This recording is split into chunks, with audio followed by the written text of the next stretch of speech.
السلام علیکم ناظرین، میں رضوان رفیق باجوہ روشن صاحب ویلفیئر نیوز نیٹ ورک کی جانب سے آپ کی خدمت میں حاضر ہوں۔ سب سے پہلے جو بات میں آپ سے کہنا چاہتا ہوں وہ یہ ہے کہ والد محترم جناب چودھری رفیق احمد باجوہ صاحب کی برسی 13 جون کو نہایت عقیدت و احترام سے منائی جائے گی۔ آپ تمام احباب سے درخواست ہے کہ آپ اپنی خصوصی دعاؤں میں ان کو یاد رکھیں اور ان کے لیے، ان کی مغفرت کے لیے، ان کے جنت میں اعلیٰ مقام کے لیے خصوصی طور پر آپ جہاں بھی ہیں، ملک کے کسی حصے میں بھی ہیں، آپ 13 جون کو لازمی طور پر ان کے لیے دعا فرمائیں۔ اب ہم اپنے موضوعات کی طرف آتے ہیں۔ پاکستان آج کل T20 ورلڈ کپ میں حصہ لے رہا ہے۔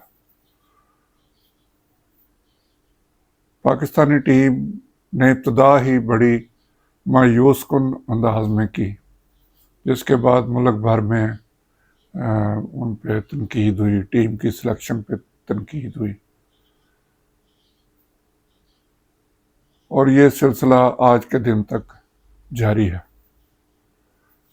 ہمارا دوسرا میچ بھارت سے ہوا، جس میں ایک امید بندی تھی کہ ٹیم کوئی اپنی کارکردگی دکھائے گی، اور کارکردگی نظر بھی آئی کہ بھارت کو 119 رنز پر پاکستانی بالرز نے آؤٹ کر دیا۔ لیکن اس کے بعد پھر ہم اتنے کم سکور کا بھی مقابلہ نہ کر سکے اور ہماری وکٹیں اوپر نیچے گرتی گئیں، اور 6 رنز قبل ہی ہماری ٹیم، پاکستان کے جو قومی ہیروز ہیں، وہ میدان چھوڑ گئے۔ جیسے دوسرے معاملات پر ہم صرف موقع پہ آ کے اس پہ گفتگو کرتے ہیں، اور یہ کئی سال سے ہمارا اسی طرح کا رویہ ہے۔ جس طرح جب سردی آنی ہوتی ہے اور سردی کے موسم سے کچھ مہینے پہلے سموگ کا ایک سلسلہ شروع ہو جاتا ہے، فضائی آلودگی میں بہت زیادہ اضافہ ہو جاتا ہے، اور ہمارا ملک دنیا بھر میں پہلے نمبر پر آ جاتا ہے۔ تو اس وقت ہم فیکٹریاں بند کرتے ہیں، اینٹوں کے بھٹے بند کرتے ہیں، اور اس طرح کی دوسری کاروائیاں شروع کر دیتے ہیں۔ جب بارشیں ہوتی ہیں تو پانی کھڑا ہو جاتا ہے، تو اس وقت ہم سیوریج لائنیں ٹھیک کرنے کا ہمیں خیال آ جاتا ہے۔ جب پولیو کے حملے تیز ہو جاتے ہیں اور ان سے متاثرہ افراد کی تعداد میں اضافہ ہوتا ہے، تو پھر ہم بین الاقوامی اداروں سے اس بارے میں مدد مانگتے ہیں۔ جب ہمارے ملک میں قرضہ دینا ہوتا ہے یا ملک کے معاشی حالات خراب ہو جاتے ہیں، تو ہم غیر ملکی بینکوں کی طرف بھاگنا شروع کر دیتے ہیں۔ یا پھر ایسا بھی دیکھنے میں آیا کہ کسی معاملے کو درست ہم اس وقت تک نہیں کرتے جب تک اس میں کوئی کسی کی جان نہ چلی جائے۔ تو یہ ہمارا ایک سمجھے کہ قومی رویہ بن چکا ہے کہ ہم بر وقت اقدامات نہیں کرتے۔ پاکستانی ٹیم کی کارکردگی کچھ آج پہلے دن خراب نہیں ہوئی۔ پاکستانی ٹیم کے بارے میں کبھی بھی یہ نہیں کہا جا سکتا کہ یہ کسی چھوٹی ٹیم سے یا کسی بڑی ٹیم سے جیتے گی یا ہارے گی۔ ہمارا افغانستان سے میچ ہو، ہمارا جیسے آپ نے دیکھا امریکہ سے ہمارا میچ ہوا اور ہم کس طرح ان سے ہار کے، اسی طرح بہت ساری ٹیمیں جن سے شاید دوسری ٹیمیں بہت مشکل سے ہارتی ہوں، ہم بڑی آسانی سے جیت ان کی جھولی میں رکھ دیتے ہیں، یا جسے کہتے ہیں جی پلیٹ میں رکھ کے جیت ان کے حوالے کر دی۔ تو اس میں اب یہ موقع نہیں کہ ہم تنقید کریں کہ جی یہ بورڈ کا قصور ہے، یہ سلیکشن کا قصور ہے، یہ کھلاڑیوں کا قصور ہے۔ یہ آج کوئی پہلے دن کی بات نہیں، اور اس کے لیے ایک مکمل سرجری کی ضرورت ہے۔ میں کوئی کرکٹ کے حوالے سے زیادہ آپ سے بات نہیں کر سکتا، کیونکہ میں ماہر نہیں ہوں۔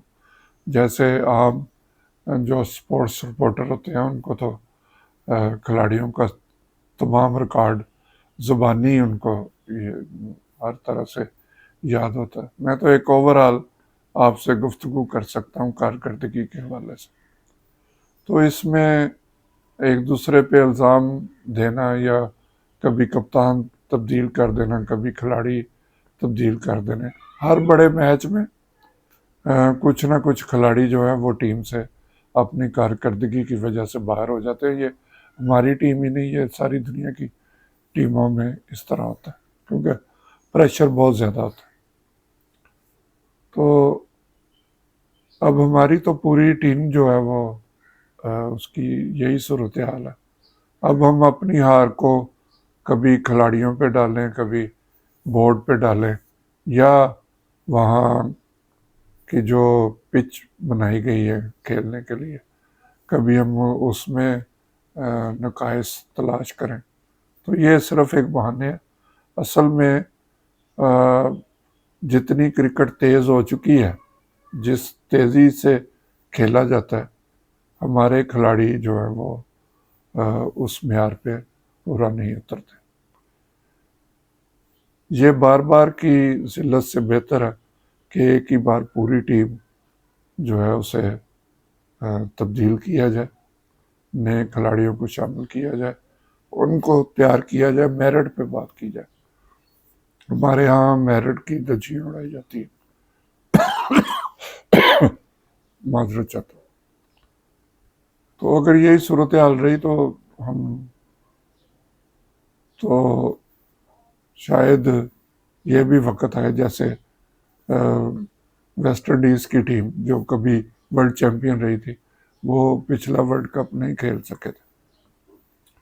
تو ہماری صورتحال بھی کچھ اسی طرح کی ہے، اس لیے ارباب اختیار کو اس پہ دیکھنا چاہیے، اور ایک مکمل میرٹ کی سرجری جو ہے وہ ٹیم پہ لاگو کرنی چاہیے۔ اس سرجری میں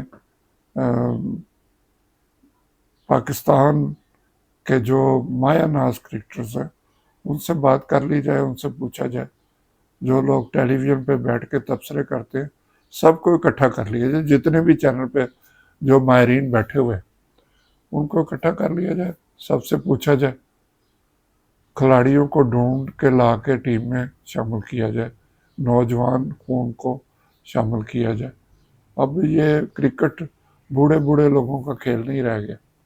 وہ وقت کبھی ہوتا تھا کہ 100 سکور کرنا اور 2 دن لگا دیے، نہیں، اب تو 1 گھنٹے میں آپ 100 سکور کریں گے پھر ہی آپ کامیاب ہیں۔ بہرحال اللہ کرے کہ ٹیم اپنے پاؤں پہ کھڑی ہو جائے، ہم تو دعا گو، اور اس کی کارکردگی آنے والے میچوں میں بہتر ہو، تو قوم کا جو یہ دکھ ہے اس میں کوئی کمی آ سکے۔ دوسرا ہم گفتگو کرنا چاہتے ہیں دبئی لیگز کے بارے میں۔ مختصر سی گفتگو میں نے اپنی پچھلی ویڈیو میں بھی کی تھی۔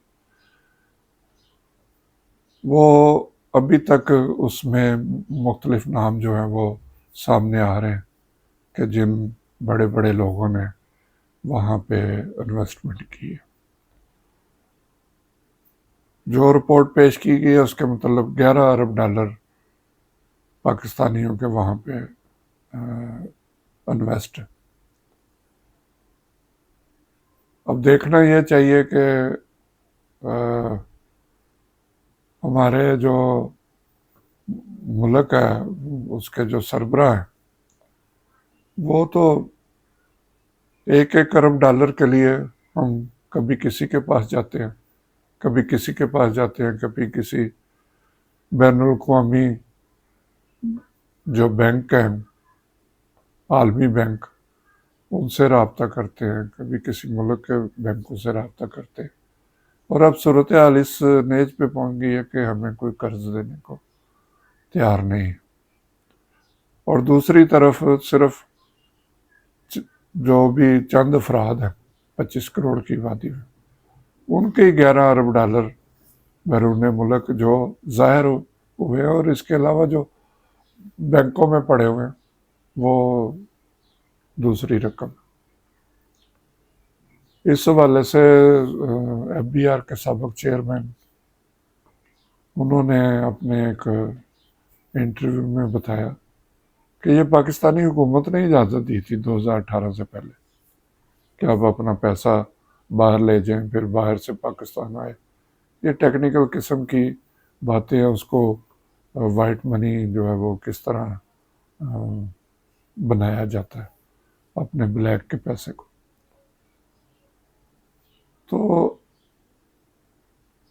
قانون کو ایسا بنانا چاہیے کہ یہ جو بڑے بڑے لوگوں نے باہر اتنا پیسہ اکٹھا کیا، اور انہی سابق چیئرمین ایف بی آر کے مطابق انہوں نے کہا یہ 11 ارب نہیں، یہ 20 ارب ڈالر سے اوپر کی رقم ہے۔ اب آپ اندازہ کریں کہ ہم جو عالمی بینک سے پیسہ لے رہے ہیں وہ بڑے منتیں ترلے ان کے پاؤں پڑ کے 3 ارب 3.5 ارب ڈالر ہمیں ملتا ہے 1 سال میں۔ اب ہم اگلے پروگرام کے لیے پھر ان کی خدمت میں حاضر ہیں، اور وہ ہمیں مطالبات اپنے جو تجاویز ہیں وہ دے رہے کہ کس طرح عوام پہ مزید ٹیکسز جو ہیں وہ لگائے جائیں۔ یہ صورتحال ابھی جاری ہے، لیکن ہم صرف یہ کہنا چاہتے ہیں کہ خدارہ کو ملک کی حالت پہ رحم کریں۔ یہ کوئی عزت والی بات نہیں کہ ہمارے وزیر اعظم اور آرمی چیف بار بار دوسرے ملکوں کے پاس جائیں اور ان سے مدد طلب کریں۔ ان کو چاہیے کہ وہ ایسے قوانین بنائیں جو ان کی حکومت میں بھی لوگ شامل ہیں جن کا پیسہ باہر پڑا، قطع نظر کہ کون کتنا پاورفل ہے، ایک دفعہ ان لوگوں پہ اپنا ہاتھ سخت کریں۔ اور یہ رقم صرف یہی نہیں جو ان کی باہر پڑی ہوئی ہے، اس سے کہیں زیادہ ان کی یہاں بھی مختلف مد میں کوئی پراپرٹی، کوئی کسی اور مد میں ان کے پیسہ پڑا ہوا ہے، ان سے رقم نکلوائی جائے۔ اور یہ بہت ضروری ہے، ورنہ ہمارا ملک اس میں بالکل تباہ حال ہو جائے گا، ہم معاشی طور پر دیوالیہ ہو جائیں گے۔ تو یہی عرض تھی کہ وزیر اعظم ہوں، آرمی چیف ہوں، یا کوئی اور بھی جو اس میں کردار ادا کر سکتا ہے، ان کو چاہیے کہ وہ میرٹ پہ ایک دفعہ کچھ شکنجہ یہاں کے جو لوگ ہیں، یہاں جو مافیا بیٹھا ہے، جو بھی کاروباری حضرات ہیں، ان سے پیسہ نکلوائیں، ان کو ٹیکس نیٹ ورک ان کو لائیں۔ خالی سمیں بند کرنے دینے سے ٹیکس کی آپ کی جو آپ نے ایک ہدف مقرر کیا وہ پورا نہیں ہونا۔ بڑے لوگوں پہ ایک دفعہ ہاتھ ڈالیں گے تو پھر ہی یہ سارا کچھ باہر آئے گا۔ دوسرا یہ کہ ہم اگر کچھ کرنا بھی ہمارے ملک میں کچھ ہونا ہوتا ہے تو اس کی ایک پالیسی بنتی ہے، وہ پھر اخبارات میں آتا ہے، پھر کمیٹی بنتی ہے، جی حکومت یہ کرنا چاہ رہی ہے، حکومت وہ کرنا چاہ رہی ہے، وہ اتنا شور مچتا ہے کہ جس کے خلاف جن لوگوں کے خلاف ایکشن ہونا ہوتا ہے وہ اتنی دیر میں اپنا سارا بندوبست کر لیتے ہیں، اور جب ایکشن کا وقت آتا ہے تو ان سے کچھ بھی برآمد نہیں ہوتا، کیونکہ وہی لوگ بیچ میں بیٹھے ہوتے ہیں، جن کے خلاف کارروائی ہونی ہوتی ہے، وہی پالیسی ساز، وہی جج، وہی ملزم۔ اسی طرح کا کھیل ہمارے ملک میں چل رہا ہے۔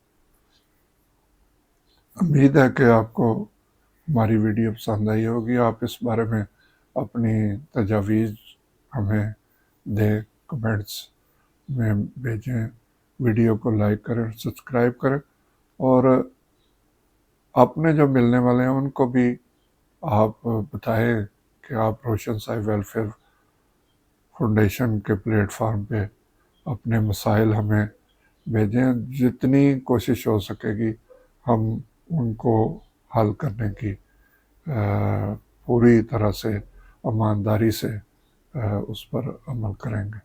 اس کے ساتھ ہی میں آپ سے اجازت چاہوں گا، انشاءاللہ پھر آپ کی خدمت میں حاضر ہوں گے۔ اللہ ہم سب کا حامی ناصر ہو۔ خدا حافظ۔